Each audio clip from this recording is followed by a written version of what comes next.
ચૂંટણી પતી ગઈ છે, હવે કંઈક આ ખાતરના ભાવ વધે છે. એમાં જો નવરા થયા હોય તો જરાક કોઈક ધ્યાન દેજો, કારણ કે ખેડૂતને પોતાનો MSPનો ભાવ માગવો હોય ને તો કેટલી જગ્યાએ પત્રો લખવા પડે અને કેટલું કરવું પડે. તોય તમને કહો 10% મની માંગણી કરી હોય તો 2 થી 4% તમને કહો વધે.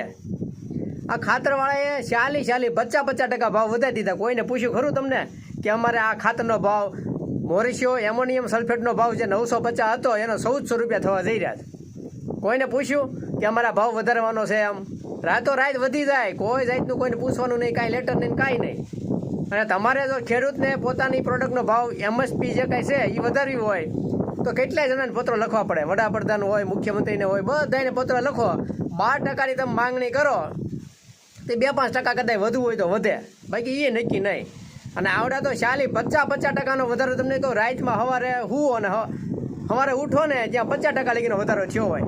હવે એમોનિયમ સલ્ફેટનો તમને કહો 950 ને 1400 રૂપિયા થવાના છે. કેટલો વધારો થયો? 50% વધારો થાય પરબા રોજ.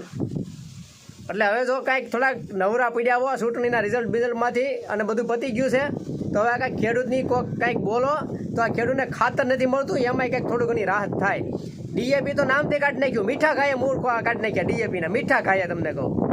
ભાવ ન વધાર્યો પણ દેવાનું બંધ કરી દીધું. ક્યાંય DAP નહીં. આ ખેડૂત 1.5-2 મહિનાથી DAP ગોતે, ક્યાંય DAP જ નહીં. મીઠા ખાઈએ મૂળ કાઢ્યા DAPના. એ કે ભાવ નથી વધારવો પણ દેવું નથી. DAPનો ભાવ નહીં વધારવાનો પણ દેવાનું નથી. બીજી અનેક તમને કહો નો નાખવાના ખાતરો તમને કહો આ કંપનીઓના નામે આવી ગયા છે. માથે મુખ્યમંત્રીનો ફોટો હોય, એક આપણે વડાપ્રધાનનો એક ફોટો હોય અને ભારતીય લખી નાખ્યું હોય. ઓલાની જે ઓલી કંપનીમાં કેમ આવતું હોય તમને ખબર ન પડે કે આ ઇફકોનું છે કે સરદારનું છે કે આ IPL વાળાનું છે કે કોનું છે. એમ થેલ્યું એક સરખી સાપે અને જોવું એટલે નવા તમને કહું 12-32 હોડ ને 20-20-0-13 ને અનેક કંપનીઓના તમને કહું ખાતર અત્યારે રાફડો ફાટ્યો છે. કારણ કે સારી કંપની તમને મળતા નથી. પછી ઓલું ધૂળની ગોળીઓ વાળી તમને કહું ઠેલ્યું ભરી દીધે રાખે છે.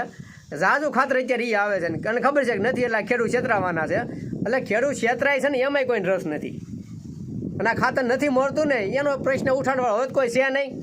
2-5 જણા હતા, 1-2 ઉત્તરમાં હતા ને 1-2 દક્ષિણમાં હતા. ત્યાંથી કોક બોલતું હતું ક્યારેક ખેડૂતનું કંઈક ખાતરના ભાવ વધે કે ન મળે તો હવે તો એ તમને કહો હાવ બધાને મોઢા ચૂપ થઈ ગયા છે, કોઈ બોલતું નથી. ખેડૂતનો પ્રશ્ન આવે એટલે ગમે ત્યાંથી કોણ જાણે કેવો જાદુ તમને કહું લાગે ને એટલે ખેડૂતના પ્રશ્ન આવે ને એટલે બોલતા બંધ થઈ જાય. ગમે એવો માણસ હોય ને હાથ હોનાનો તોય તમને કહું ખેડૂતની વાત આવે એટલે ચૂપ.